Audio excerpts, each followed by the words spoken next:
إلهي واسع الكرم ورب البيت والحرم، إليك أتيت منكسرا منيبا أغبر القدم. إلهي واسع الكرم ورب البيت والحرم، إليك aadankii qiimihiisii hoos buu dhacay caalamka maanta.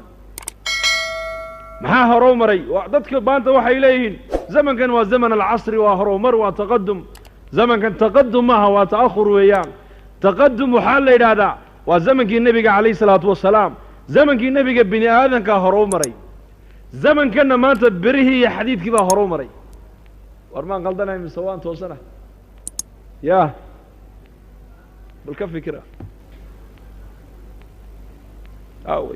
aaway cadaaladii, aaway kala dambayntii, aaway maxabbadii, aaway ixtiraamkii, aaway iska warhayntii, aaway isku naxariisashadii, aaway sifaadkii insaaniyadda loogu talagalay caalamka way ka zuushay.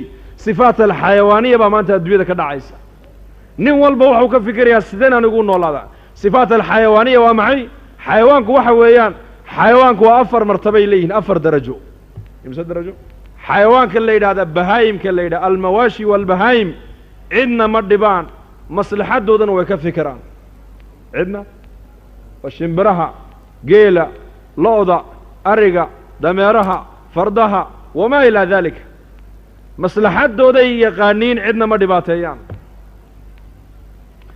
lo-diioo biyo raadinaysoo arooraysa, saca u dambeeya hadduu biyo helo intuu iska cabuu iska dhex marayaa, ku horena u sheegi maayo. xayawaanka dabaqad waa taa weeyaan. dabaqadda labaad waxa weeyaan waa sibaac, dugaagga la yidhaha, dugaagga, libaaxa iyo dhurwaaga iyo shabeelka iyo yeyga iyo dacwada iyo ilaa ay dhiig daadiyaan may dhargaan, ma dhargaan. basharka maanta nuuc baa sidaasa maanta caalamka. dhiigga walaalkii uu daadinayo ayuu maaragtaan isagu ka faa'idaysanayaa. ilaa uu dhiig daadiya xaajadiisu ma gudmayso. dabaqadda ku xigta waxa weeyaan alxayaat waalcaqaarib, xayawaanka la yidhaah, abeesada iyo dabaqalooc baalkan aad tidhaahdiin iyo masaska iyo jidkaabuu sun la fadhiisan, cid allee ciddii soo martuu qab ku siin, wax faa'iidou ka helayana habeeraatee isagu ma jirto. bini aadamku maanta caalamku waa 3daa weeyaan. inanka waxaad leeyihin mooryaantii caalamka mooryaan casriyaysan baa jirto, dawladaysan. inagu war uma haysaan. 3daa sifaa maanta bini aadamku ay leeyihiin. dadka ugu fiican maanta adduunyada waa dadkee? waa dadka aanan dhibaynin, maslaxadoodana ka fikiraaya. waa muslimiinta cubaadda la yidhaha ahlulcibaadada ah. qolana waa dabaqadda labaadoo ilaa uu dhiig daadiyo xaajadiisu ma gudmayso. qaybta saddexaadna waa maxay? jidkaasuu dhibaato la fadhiisanayaa, ummadduu dhibayaa, wax faa'iiduu ka helaya habeeraatay ma jirto.